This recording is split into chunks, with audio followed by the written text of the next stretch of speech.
Calling to order the Harbor Commission meeting of July 19th. Mr. Reedman, are there any changes to the agenda? Madam Chair, there are no changes this evening. And Mary, would you call, please, the roll? Betsy Kramer. Present. Bill Spicer. Here. Corey Bantalon. Absent. Eric Friedman. Here. Frank Kelly. Here. Jim Sloan. Helene Webb. Absent. Okay, the next order of business, I believe, is the election of the chairperson and the vice chairperson. Madam Chair, I would like to nominate yourself. I don't know if we can do this together. I think we can. I'd like to nominate yourself as chairperson and Mr. Spicer as vice chair again. I think you've done a good job, and we should give you another year at it. That's the motion. Can I say any comment, still the questions? Any questions, any challenges, any? I think it's a great idea. Well, I'm not sure that I think it's a great idea, but I think I've learned how to do it a little bit better than I did a year ago at this time. So all those in favor? Aye. Aye. All those opposed? I guess I remain chairperson, and you, Mr. Spicer, remain vice chairman. All right. Now, on to the approval of the minutes. Excuse me. This would be the point that there would be public comment, but there is no one here for public comment, so I'll close public comment. And now on to the approval of minutes So of the moved. June 21 meeting. So moved. Second. All those in favor? Aye. And so there'll be four of us in favor, Mary. And now is the department update. Mr. Reedman. Yes, good evening, Madam Chair, Commissioners. In terms of council actions, a 4-year lease was approved with the Santa Barbara Fish Market, and they have happily moved into their new office space behind our office space on the second floor of the Chandlery building at 132 Harbor Way. They were really cramped in their little fish market space over there. The only other council items affecting waterfront were that the council did approve the fiscal year 2013 budget on June 19th. So the budget is officially official. In terms of the Department of Boating and Waterways, we've been reporting to you every so often about what's been going through the governor's reorganization and plan to absorb the Department of Boating and Waterways, dissolve the commission, the Boating and Waterways Commission, and absorb the Department of Boating and Waterways function into the state Parks Department. This has occurred. Basically, the reorganization plan is different than than your normal bill, in that the governor proposes it and the legislature has 60 days to vote against it, or it just passes by default. And it did so on July 1st. It became effective, or the reorganization plan became effective. The actual absorption of the Department of Boating and Waterways does not take place until July 1st of 2013. So we've got another year of basically status quo. In the meantime, new legislation was introduced and put on an extremely fast track, Assembly Bill 737, to reestablish a form of the Boating and Waterways Commission, a new form, and that was actually signed into law by the governor earlier this week. So that's good news. The proposed Harbors and Watercraft Commission would be placed within a division of Boating and Waterways within the Department of Parks and Recreation. So there will still be some oversight from a commission onto the approval of the loans and grants and projects and so forth. It is unclear how this is all going to play out over the next year. Like I said, we've got another year before this is actually implemented, so there remain some unanswered questions as to how the Harbors and Watercraft Revolving Fund will be administered and the grants and loan program will be administered and so forth. But it is good news that we will still have a semblance of a commission oversight. And we will continue to update the commission as the news evolves on this project. And moving on to tentative items for the August meeting, we have a lease agreement with Brophy Brothers for their new cafe. The Minnow project is complete, and they've opened up as On the Alley is the new name. So we have a lease agreement for that coming forward, assuming all goes well. a Clean Seas lease agreement for the Marina F N-tie lease area that we discussed last month, and then a fiscal year 2012 review of budget performance, how we did with our revenues and expenses last year. Oh, and Carl reminds me, it didn't make it into your staff report, but some planning division staff will be presenting a climate action plan next month as well. And that concludes my report, unless there are any questions. Thank you very much, Scott. Are there any questions? Commissioner Friedman. Thank you for that report. In regards to the Harbor and Waterways Revolving Fund, it seems that it would be beneficial to have that commission, and then also that it is kind of unclear what that will be in terms of affecting us here locally, but also what the role of that would be in those monies that were, I think they were basically user fees in a way of people using the waterways and then getting back in that infrastructure. So I'd like to, we can't agendize it today, but to see through our legislative program that the council has us is to advocate to the strongest extent that those monies be used in manners that promote our harbor and in other areas.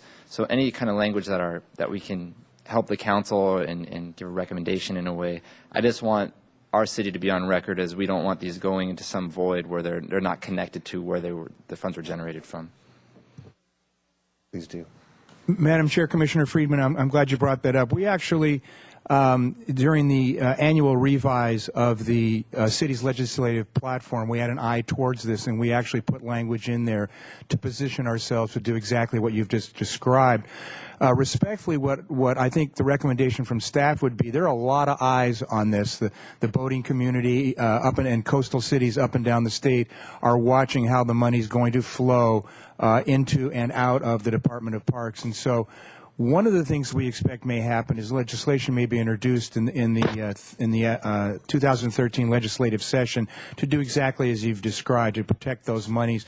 There also may be legislation and or actions taken to try and protect the money as it goes from the president's, the state budget into parks, so that it doesn't get, if you'll allow me, hijacked before it gets to the Harbors and Watercraft Revolving Fund. So there are a lot of eyes on it, including yours and ours and other coastal cities and other boating associations, and we are in position with our legislative platform to write that letter when the time comes. Thank you. As long as we're on it, and I expect you'll keep us informed, and if there is a role that we can have here to be a strong advocate, we're ready to do it. So Absolutely. Thank you. No other comments? Well, thank you very much, Scott, and thank you, Mick. And so on now to the Facilities Management Report. Mr. Triberg. Good evening, Madam Chair and Commissioners. Tonight I'm going to talk about three projects that are really kind of behind the scenes in the Facilities Division, areas you don't really see but take a tremendous amount of time and effort to maintain and repair. Beginning with the ice house at the end of the city pier. The ice house was first constructed in 1992 and creates high-quality flake ice that's very popular with the commercial fishing fleet and our fish market as well.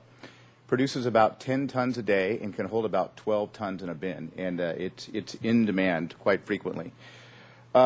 It's a very complicated piece of equipment, as you can see. I couldn't begin to tell you what all those different parts are, but they are all breaking, and they're about 20 years old.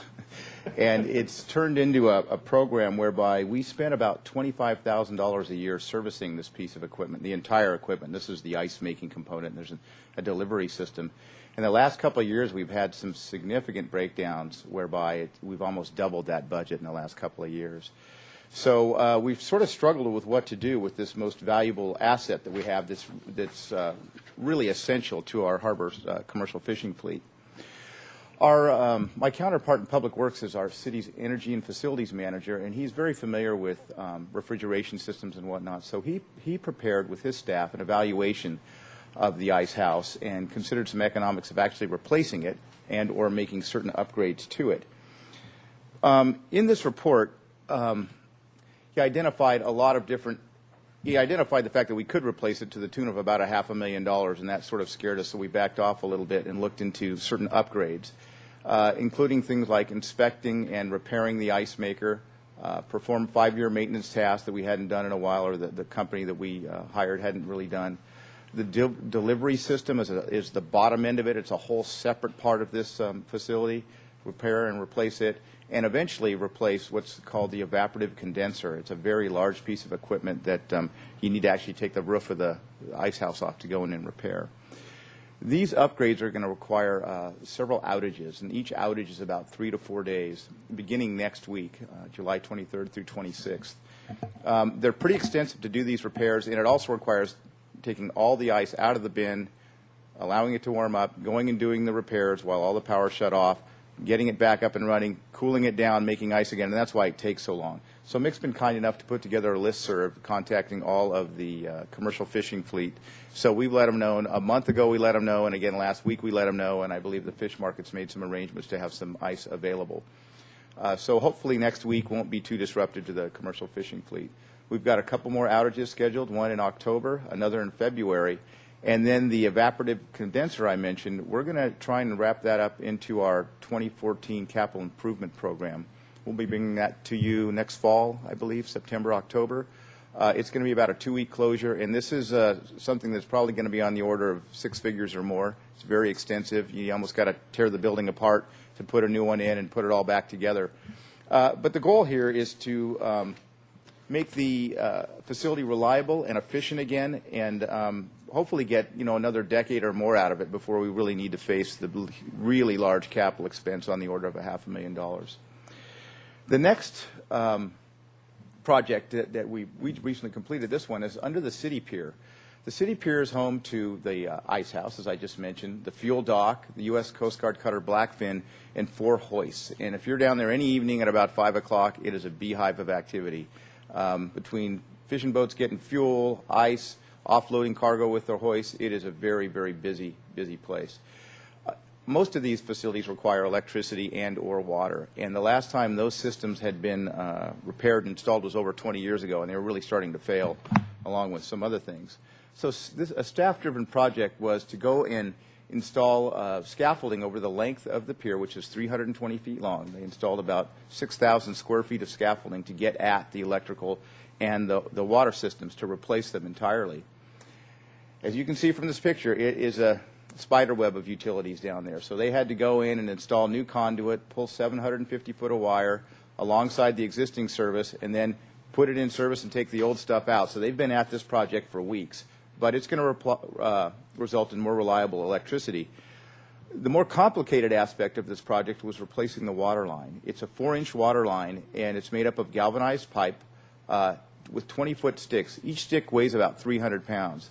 So it took a lot of staff ingenuity to come up with pulleys and hoists and everything else to lower each stick underneath there and put it in place. And you can see these working conditions are not very friendly, and it's tide influence. You can't work at the highest tides because they'd have their boots in the water, and they really did a great job getting these pipes in.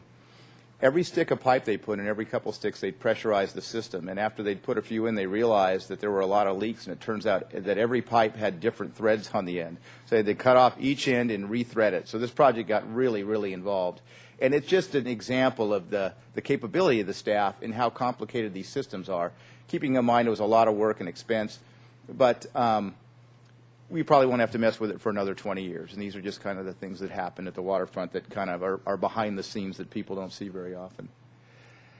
And the final project is something I've talked about a little bit last year related to piles on Stearns Wharf. There's over 2,000 wooden piles on Stearns Wharf, and most of them are accessible from the deck. So when they need to be replaced, you open up the deck, pull the old one out, and drive a new pile in. With the exception of 2 areas that are kind of outlined in yellow. One is the Harbor Restaurant, and the other is the commercial area that's by the Old Wharf Trading Company, and our office is there. Char West, a little cafe, is right there as well. And there's about 150 piles between those 2 areas that are inaccessible. And the blue and red dots indicate where we've used these 2 special techniques for replacing piles that have failed. One is a splice pile on the left. These are used when a pile completely shears and there's no more load-bearing capacity, and you have to go in and put it in pieces, and you can kind of see the different collars. This is a pretty complicated procedure and time-consuming and expensive as far as piles are concerned. It's almost close to $10,000 a piece for those. The other method is putting a fiberglass jacket around an existing pile. So frequently what happens is a pile deteriorates, it starts to pencil down or neck down, and there's still some good wood left and some load-bearing capacity, so they wrap these fiberglass jackets around them, and they fill them full of epoxy or some other cementatious material, and it hardens up and it restores that load-bearing capacity. And it has a very, very long lifespan, too, as a synthetic product. So we are going to start a new program of replacing about 20 of these every year for about 6 years or more until we get all 150 or the remaining piles done, because it's inevitable they're just going to fail, and we're going to try and kind of preempt that failure and get ahead of this. It's a pretty involved project, and it's fairly expensive as well. It's about $46,000 a year for 20 of these kits plus the labor. We have our own dive staff, and we also have some part-time divers that we hire for this activity. We think we really should start this now. We've had an indication that more and more of these piles are starting to fail, so we really want to start up next year. By way of a reminder, we have about $300,000 a year in our capital improvement program that we spend on our annual pile driving project. This is in addition to it. In our outlying years, our 6-year capital improvement program, we have budgeted additional funds starting, I think, next year with another $25,000, the next year another $25,000, in anticipation of extra costs to keep this facility up and stable and safe for a long time to come. So those are my 3 projects I wanted to mention to you tonight, and this concludes my presentation this evening. I'd be happy to answer any questions. Thank you very much, Carl. I always look forward to the show and tell. It's really, the pictures really, really help. Thank you. And Mr. Spicer. Thank you, Carl. It's great. If you wouldn't mind, could you educate me on the economics of the ice house? Is it open to the public? Is it just for fishermen? Can anybody go down there? How do they pay? Those types of things? Madam Chair, Commissioner Spicer, ice costs $80 a ton. It's available to anybody. They actually purchase it through the fuel dock. So it's mostly commercial fishermen. Occasionally we have a private individual who wants to come and get some for like a Christmas time Santa's Village type deal. That happens occasionally. But it's $80 a ton. It's a good price. It's a good value for the fishermen. The revenues kind of change. It's been pretty steady use over the years. We think if we can get the ice house up and running and as efficient as it was, we can easily meet that demand. Thank you. Commissioner Kelly. Thank you, Madam Chair. Carl, how did we get in a pipe snafu where we didn't know the pieces wouldn't work together? Madam Chair, Commissioner Kelly, that's a good question, and I asked that exact same question. We ordered all the pipe, and in the plumbing world, when you get to large pipe and you order this pipe, apparently sometimes you can get some differences. The threads were the same. It was the same size thread. It's how deep each groove is cut varies a little bit from stick to stick because they're not all necessarily done at the same time. So what happens is that sometimes some fittings are a little looser than others, and then when you pressure it up, you get some leaks. What we did is we went back and we rented a tap machine. Tap and die, right?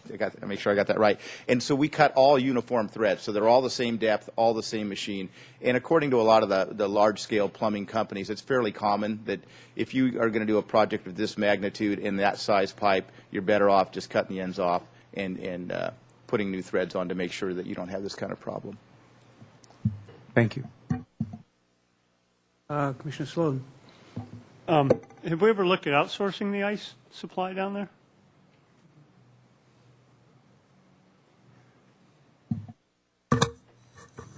Madam Chair, Commissioner Sloan, I had the privilege when I was in the private sector of managing the construction of the ice machine back in the early 90s through the Fisheries Enhancement Fund program at the county. And it was actually, we built our own ice machine as an alternative to outsourcing the ice. For fishermen, to be able to do what's called a turnaround, when you go fishing, come back, the ideal situation is to blow ice, get fuel, get groceries, and go. It's a blow and go, as they call it. And before that, fishermen had to go to Oxnard and Ventura and either go to have a place like Superior Ice and Oxnard blow the ice into a truck and then shovel it into their boats, and through all that time and friction, it's losing its chilling capacity and what have you. We used to have an ice crusher on the pier that was quite frankly, a safety liability. also through the friction action of the crusher. See, this ice machine goes up with an auger and just drops directly gravity feed. It's the driest, coldest ice on the coast, quite frankly, the best ice on the coast. And it's actually cheaper and a greater benefit on a cost-benefit scale for the fishermen to have our own ice machine and do the work Carl and his staff are doing. Okay. How much revenue do we generate from the ice house every year? Any guesses? Madam Chair, Commissioner Sloan, we did that analysis recently, and I honestly can't remember. We do, when the ice house is running efficiently and the service charges are normal, it's about a push. It's about a wash. Yeah. Okay, I have one more question. On when you redid the utilities under the city pier, how about the fuel lines to the gas dock? The fuel lines are maintained separately by McCormick's. They're the tenant out there, and they're constantly doing upgrades. They're inspected by County Fire on a regular basis. They did a pretty significant upgrade about 5 years on the delivery system, and they put a new vault in about 4 years right at the bulkhead itself. So fortunately, that's their responsibility. Okay, so when your guys went under there, they didn't see any issues or anything? No, they're double walled. They have a lot of sensors on it. Even there was a leak recently, but you'd never know because the sensors pick it up so much, and it's captured in that secondary containment. So it's a very safe system, actually. Great. Okay, thank you. Back to the ice, Mick, I have a question. How does it work in other harbors? And I'm surprised there was no private company wanted to do it. I remember in Gloucester, it used to be Gorton Fisheries that would supply the ice and would be the same thing as you described. Madam Chair, yeah, unlike Gorton Fisheries, which is a monstrous corporation with right. thousands of tons of ice available, there was, I'm sure, an economy, and we used to be that way here in Santa Barbara. We had viable fish processing plants until the land costs, the real estate got so expensive they relocated out of the area, and there were a lot of other complicating factors. But in other harbors, they tried to do what, modesty not prevailing, they tried to do what we've accomplished in doing. They try to put ice machines in that actually serve the fishermen. But you know what? Ice machines are only as good as the maintenance on them. I don't think there's anybody at this table would disagree. And a lot of those other facilities were undercapitalized and underfunded for the maintenance of them. I've had personal experience, both professionally and formerly as a commercial fisherman, and so they dispense it pretty much the same way we do, or they have to truck it in from off-site facilities, typically facilities that serve agricultural needs, like Superior Ice and Oxnard. Great, thank you. Sure. And thank you for the report, Carl. And now I believe it's on to the 4th of July, the Harbor Operations Report. Mr. Conlon. Madam Chair and Commissioners, well, despite the fact that the 4th of July was in the middle of the week and the weather was cloudy and cool, which meant we had thousands of visitors instead of tens of thousands of visitors, I'm happy to tell you that this 4th of July gave us a show that dazzled. In fact, I even got an email today. They've been nonstop. People tell us, and those of us who were involved with it believe this was probably the best show itself in recent memory, if not memory, period. It lasted well past 20 minutes, and it capped a day of celebration that was full of live music on the beach and a lot of family-oriented activities. There was volleyball and kayaking. It was just a great day. I don't know how to express it any better. We had no significant enforcement contacts, and the show was fantastic, and people left peaceably, and it was a fantastic 4th of July. As we work toward the weekend 4th of July's, we may have other issues on our plate, but this year was a near perfect experience. And we'd also like to thank our partners, the Parks and Recreation Department, and of course Don Kadich and the folks at Sparkle who brought us the music and the vendors on the boulevard. So it was a fabulous day, and that really tonight is all I have for you. I'd be happy to answer any questions. Thank you very much. Are there any questions from commissioners? Commissioner Sloan. Thank you, Mick. Do we have what type of enforcement on the water personnel do we have for that? Because I know I observed a couple of things where people were lighting off fireworks on their boats in the middle of the fairway and things like that. And when one of the patrolmen saw it, they were all over it, but it seemed like they were getting pulled 10 different ways at once when the fireworks started. So I was just wondering if we had enough enforcement personnel. Madam Chair, Commissioner Sloan, I think you described it better than I could. We have all officers on board. We have fire department and PD all in the waterfront actively patrolling. We have lifeguards are there all day long in the area with paddle boards and their other equipment. It's difficult to see fireworks until they go off, as you accurately described. The police ended up confiscating, I'd say, a 33-gallon hefty bag worth of fireworks that I saw in the Harbor Patrol office afterwards. But that's about the best we can do, is chase it down when we see it. Folks ought to know, and thanks for allowing me the opportunity. It'll probably be a year before they do it again or think about it, but I have to get this out. It's dangerous. Fireworks are flat out dangerous, and if you don't know what you're doing, you can harm yourself, you can harm people around you, and you can set boats on fire.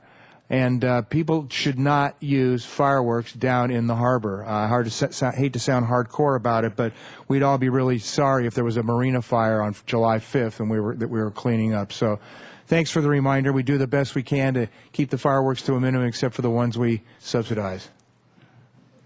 Thanks, Mick.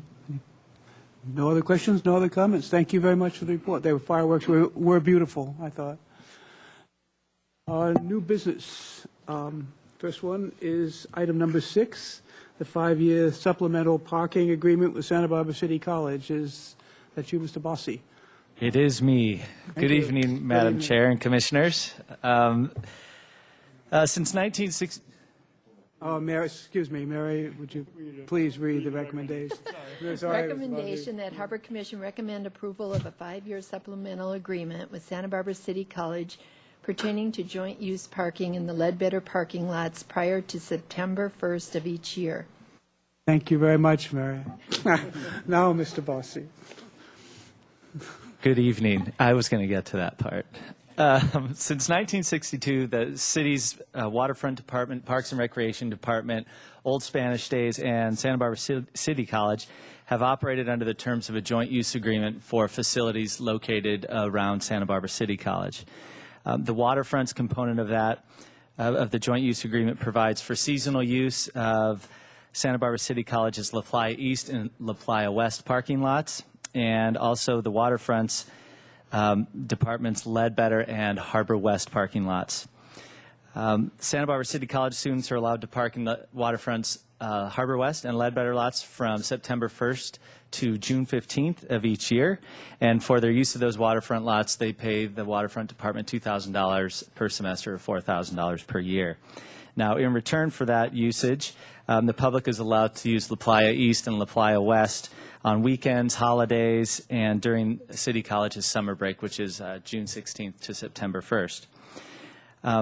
But since that time, the school year has continually moved into the August period, and that has created the issue we're here before you today with. And that's since 1992, City College and the city's waterfront department have entered into a supplemental agreement to cover that time period. And what it basically does is it allows Santa Barbara City College students to use the Ledbetter and Harbor West lots from the third Monday in August, which this year is August 20th, until September 1st. It kind of gets them through that gap of the new school year. And the daily parking fee to use that lot is $606. Those lots is $606 for each day that they use the lots. So with this is a 5-year agreement, and we come back in an additional the next 5 years. It has a CPI index, so it does go up a little bit every year, and it's a process for us that works well for everybody, both City College and the Waterfront Department, as well as the public. And that is what I have for you on the City College item. Thank you. Thank you for the report. And Mr. Kelly, Commissioner Kelly. Thank you, Madam Chairperson. Just a quick question. Has there been any issue at all? I mean, it seems like it works really smoothly since we've entered into the supplemental agreement. Has there been any issue at all with it in the past? Madam Chair, Commissioner Kelly, it works fairly smoothly. A few years back, City College pushed their school year back to after September 1st, and we didn't even enter into this agreement. But for the most part, they start school a week or so early, and so they pay us this additional fee for that additional time. But it works fairly smoothly. A couple years ago, City College installed some self-pay parking machines, not nearly as sophisticated as our Lukes, in those 2 lots, and they collect the money during the summer and actually bring it over to us every Monday and deliver it, so we make a little bit of money out of that. Otherwise, the only times we were collecting money was like on the 4th of July when we'd put a table out, Harbor Festival, things like that, when we used the lots, and then people would park in there for free. But now City College collects for us and gets to it. So it's a good reciprocal agreement. You know, there are some downsides to it. City College's enrollment has gone up, obviously, exponentially over the years since the Joint Powers Agreement was established in 1962. So I think they have the better end of the deal, but it works. Okay. Thank you. Thank you. Thank you. Any other, Commissioner Sloan? Along that, you mentioned that during the summer they collect the fees and then give it to the waterfront. So do they honor the annual passes? Chair Kramer, Commissioner Sloan, in the arrangement that we have, which is another sort of modification of the agreement, they collect the money, they will honor employee parking, waterfront employee parking, waterfront parking permits, and then we use those lots when we go into overflow mode in the launch ramp. So when the launch ramp overflows, they know not to side a vehicle with a trailer. Thank you. But no, I don't. I've taken class there this summer, and I don't think that they honor the passes. You have to pay $2 for 3 hours and get your ticket. Even with the pass? Even with the pass. That's All why I right. brought it Okay. up. All right. Yeah. Commissioner Friedman. Scott, can you clarify that? Because what the chair just said and what you said aren't the same thing unless I'm misunderstanding. Yeah.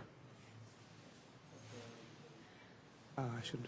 I should clarify that, Commissioner Chair, Madam Chair, Commissioner Friedman. I believe it is, I'll have to check on it, but I believe it is during the summer semester they collect the money for themselves, and when the summer semester's over, they honor the waterfront passes. But even during the summer semester, I believe they honor the overflow of the boat trailers. So so if you have an annual harbor pass in the summer, which is June 16th to September 1st, then you would still have to pay $2 to park in those lots? Only during the summer semester, which is fairly short. I don't know the exact dates, but it ends, I believe it starts in late June and ends in early or mid-July or something like that. End Outside July. of that in the summer, then you could use the pass. So maybe the instance that the chair is referring to was during the summer semester. Correct. I'll have to check on that. Yeah, exactly. I'm referring to the summer session that will get over next week is the last week, so 6 weeks or something. Anyone else? Thank you very much. So the next stage, we're moving. Well, no, I'm going to go ahead and sorry. make, We I'll need go a ahead and motion- make a motion that Motion we, to recommend this. Recommend approval. we of this. recommend the proposal as presented. Second. All those in favor? Aye. Opposed? Motion carries. So the next step is the assignment of the lease agreement number 23965, Sushi Go-Go. Mary, would you read the staff report, please? Recommendation that Harbor Commission recommend to City Council approval of the assignment of lease agreement number 23965 from Kyung Wang and Sarah Wang, doing business as Sushi Go-Go, to Kyung Min Kim for the 198-square-foot restaurant located at 119B Harbor Way. Thank you. Mr. Bossy. Good evening, Madam Chair and Commissioners. Mr. and Ms. Wang have operated Sushi Go-Go since September of 2006 as a result of a successful lease transfer that they participated in. They have most recently entered into a new 5-year lease that was effective January 12th of 2012, with the right to extend that lease an additional 5 years, which would take them out to January 12th of 2022. The Wangs are considered tenants in good standing for the purposes of assigning the lease, since they have no default notices on file and they are timely with their rent payments. The CPA firm of Pine, Waltrip, Decker, and McCoy most recently audited Sushi Go-Go in November of 2009 and found the Wangs to be in full compliance with their lease. Earlier this month, Mr. and Ms. Wang requested to assign the lease to Mr. Chris Kim. And Mr. Kim has been a Japanese sushi sushi chef, that's a tongue twister, for over 20 years in the Los Angeles area.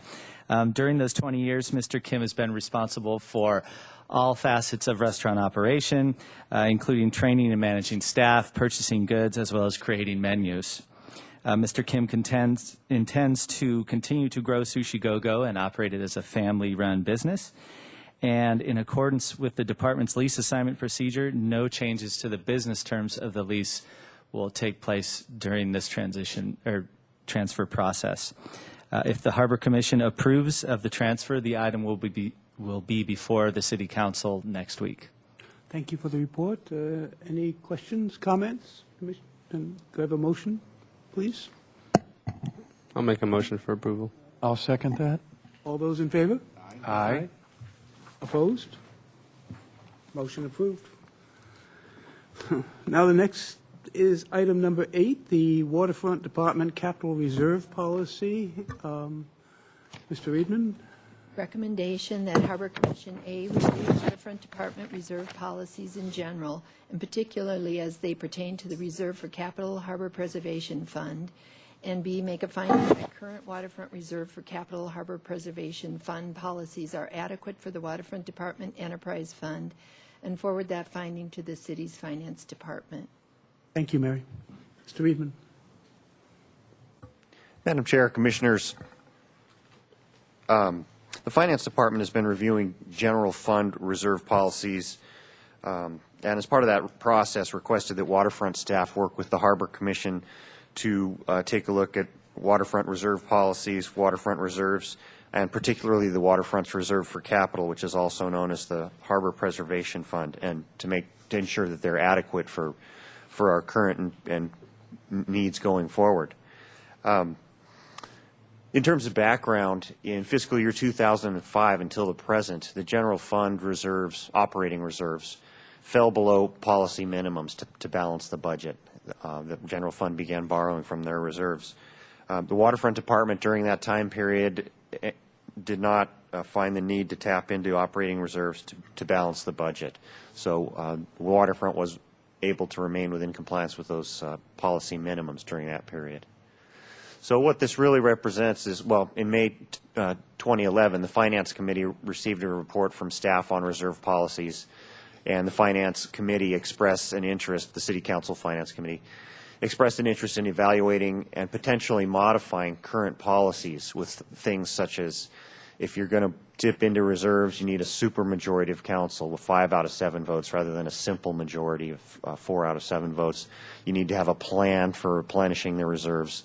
The reserves need to be used for emergency purposes or one-time items that come up rather than ordinary operating issues, things like that. So the Finance Committee recommended that Council provide direction to staff on these issues and refer the item back to the Finance Committee for a more detailed discussion and recommended changes to reserve policy.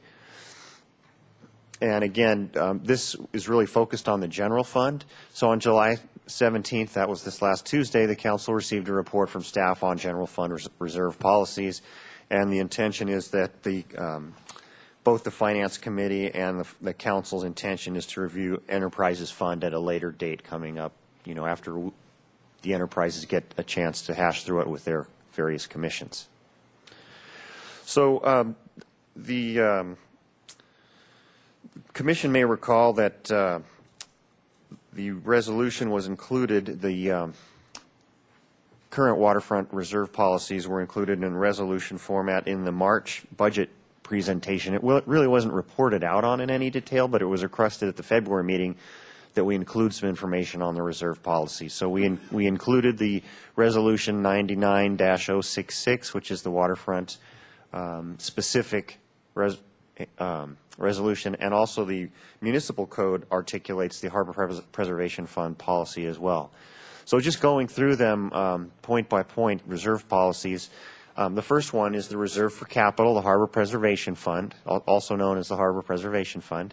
And in the municipal code, it's articulated as a $2 million minimum with a goal of reaching $5 million. So we always try and plan 6 years out, as you well know, and keep it at or above that $2 million 6 years out. At any given time, it may be well, as you can see here, it's 3.7 million as of June 30th, 2011, which is our most recent accounting for the, we haven't closed out the current fiscal year, so that's from last fiscal year. So that's the Harbor Preservation Fund, or Reserve for Capital. There are three operating reserves that we also work with at the waterfront, and one is the Reserve for Emergencies or Disasters, and that's equal to 15% of the annual adopted operating budget. In Waterfront's case, it's 1.3, almost $1.4 million is 15% of the waterfront operating budget, less the debt service. And this operating reserve is intended to provide funds in case of emergencies, including natural disasters. And we'll talk a little bit more about that in a minute. It would be available to cover ineligible costs and or uninsured costs in event of a storm or other type of fire, other type of disaster. Then there's the reserve for the future year's budget, which is equal to 10% of the annual adopted operating budget. In Waterfront's case, the operating budget less debt service is about $9 million, and so that operating reserve for future year's budget is $900,000, which we have in reserve. And that's intended, as I mentioned, to provide for unique one-time costs and for the maintenance of city services and permit orderly budget adjustments during periods of reduction. So it's when there's an economic downturn, that's the one you can turn to. And when combined, that the 10% and the 25% the 10% and the 15% add up to 25%. And the theory there being that if bad disaster happens, city departments can get through 3 months of operating costs if necessitated by a disaster or economic catastrophe. Most departments, Waterfront Department, also has an appropriated reserve that's appropriated into the budget but not dedicated to anything in particular. And that's appropriated each year as part of the budget process. Pretty consistently, Waterfront budgets $100,000 for this. And this is for unbudgeted items. One year we used it when somebody crashed their car into the base of the Dolphin Fountain, you might recall, and things like that come up during the year that we have not planned on. The policy is 0.5 of the operating budget, which would be $57,000. So you can see that both in the Harbor Preservation Fund and in the appropriated reserves, we have more than required by the policy, and in the operating reserves, we have what is required by policy. And an additional reserve that we have is 1.3, almost 1.4 million in a debt service reserve. So in case something really went bad, we've got a year's worth of debt service payment on our biggest debt service, which is our bond issue or our certificates of participation. So we've got that sitting in a fund somewhere, kicking off a little bit of interest into our operating fund, not much. So the question becomes, what is an appropriate level of reserves? And some of the factors to consider are the susceptibility of revenues to economic swings. And you know, in your packet, we talk a little bit about the general fund being subjected to economic swings more so than the Waterfront Department, because the general fund gets its revenue from primarily from property tax, sales tax, transient occupancy tax, and utility users tax in that order. So when hotel revenues go down, and the economy goes down, the city's general fund goes down. Waterfront is less susceptible to that than the general fund, since we're funded by user fees. Waterfront is, though, more susceptible to natural disasters due to its location, the wooden wharf being right down at the ocean and so forth. So less susceptible to economics, more susceptible to weather and natural disasters. And I think another very important thing to consider when deciding on what an appropriate level for reserves is insurance. And we'll go on to talk a little bit about that. The waterfront, well, the city, the entire city is covered through our risk management department. We have coverage for fire, flood. Additionally, Waterfront has wave wash and tsunami insurance coverage and earthquake coverage. The insurance coverage also includes loss of income. In other words, if a marina were to burn up, it would include the loss of slip revenue until we get the marina rebuilt. Same thing with lease rentals. If Brophy Brothers, well, if something were to happen, the revenue there would be covered until the restaurant was able to come back online. Single tenant buildings, single building tenants are responsible for insuring their own and rebuilding their own leased property in case of a disaster or fire, such as Moby Dick, Harbor Restaurant, Shoreline Beach Cafe, Breakwater Restaurant, and the Sea Center. They're all responsible for their own. These are ground leases, basically, and they're responsible for everything from the ground up. Speaking of insurance, the last time we had to deal with it was the November 18th, 1998 Stearns Wharf fire, where 20% of the wharf burned up and we lost 5 tenants overnight. Moby Dick Restaurant being I believe our third largest revenue generator, Santa Barbara Shellfish, Mike's Bait and Tackle, and also the passenger loading ramp was destroyed, which served Captain Don's Cruises and at the time Blue Edge Parasailing. So overnight we lost 5 tenants, one of them a very major restaurant. The insurance, it destroyed 20% of the wharf additionally. The damage, including loss of rents, was $11,482,000, including loss of rental. Insurance covered 93% of that, or $10,700,000. The department's deductible was $250,000, so the department had to go out of pocket on the deductible, and the department had to come up with paid upgrades to the wharf, mostly consisting of steel piles and concrete decking under Moby Dick and Santa Barbara Shellfish. And the steel piles, pile caps, and concrete decking are camouflaged, if you will, by wood fender piles on the outside and a wood veneer on the decking outside of the building. So unless you look closely, you don't notice that you wouldn't see concrete or the steel so much unless you know what you're looking at. So in the end, the department ended up paying 7%, and the insurance covered 93% of that fire, which was the most recent catastrophic thing we've had to rely on insurance for. So I think that's important to consider when we're talking about reserve policies, is we've got really good insurance coverage as well. So the staff recommendation is to retain the current 25% operating reserve requirement. No changes there, and I don't believe any changes are being recommended to the city's general fund either in that regard. Maintain the reserve for capital harbor preservation fund within current policy levels. For example, a minimum of $2 million to $5 million.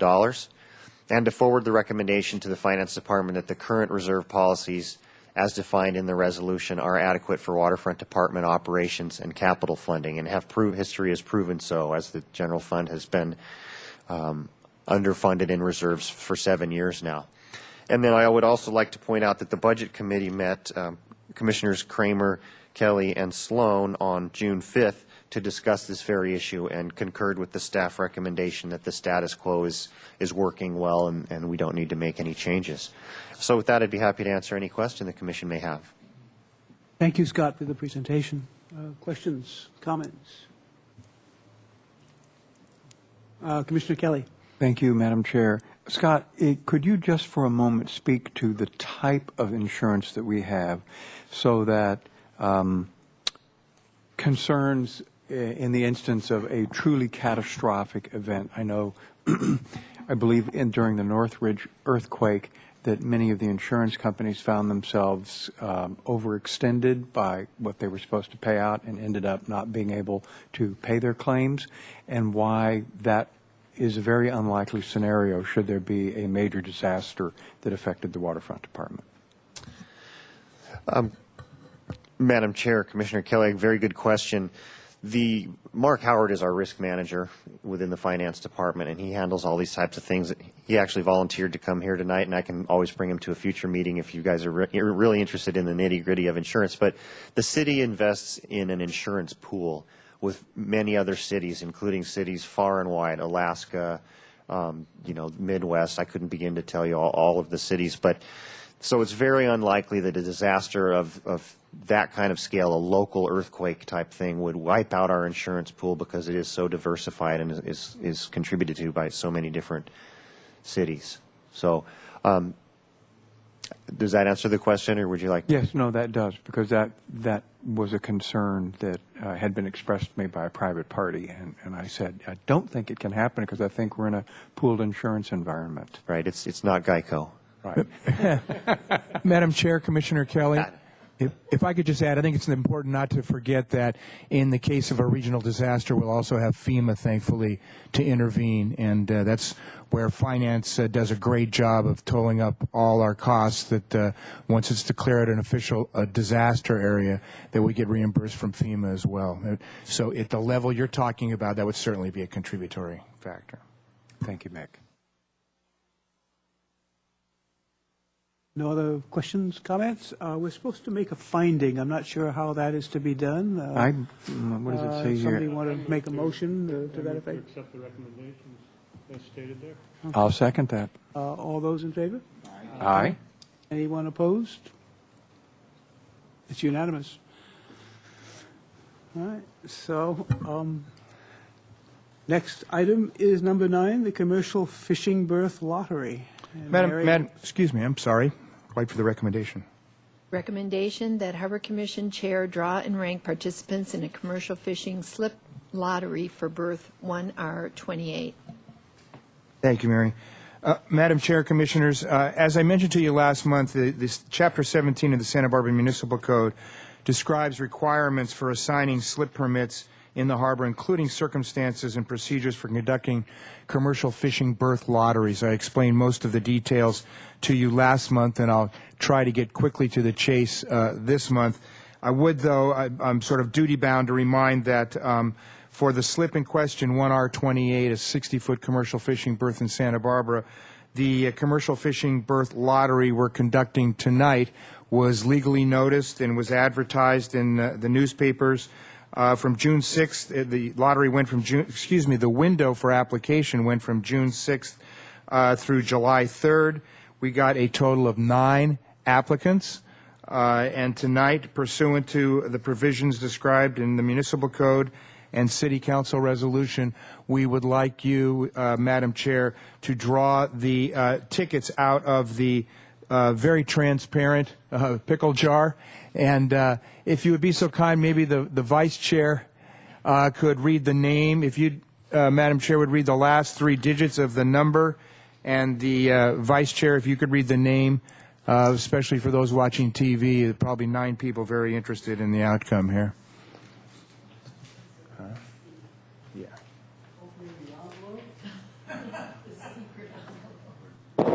Dumping the tickets?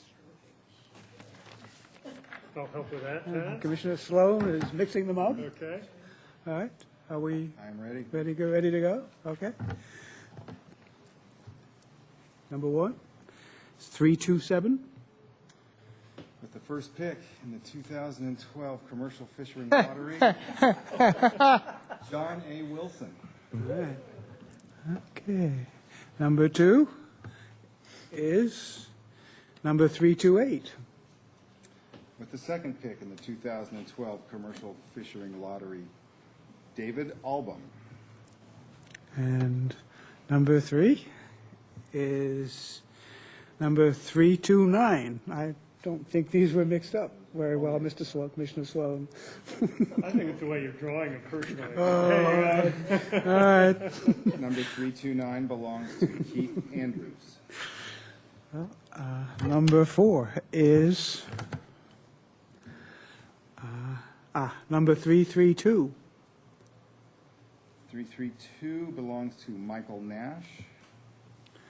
And number 5 is number 331. Number 331 belongs to Don Johnson. And number 6 is number 326. Number 326 belongs to Raleigh Sharp. And number 7 is number 330. Number 330 belongs to Tiffany Andrews. And number 7, I guess number 8, rather, is number 333. Number 333 belongs to Marcus Lebec. And number 9, and the last, is number 325. Stace Chavez. Thank you. Madam Chair, Mr. Vice Chair, thank you very much for your help with that. I think we've concluded our work here, and we will be contacting the number one draftee shortly and ascertaining his eligibility and intent and moving from there. Thank you very much. Thank you very much. We're now on to commission and staff communications. Anyone have a communication to make with the staff or the staff of the commission? Nothing's from staff tonight, Madam Chair. Thank you. Anything from us? Then I guess we have on to the next, which is the adjournment. So moved. All in favor? Aye. We are adjourned.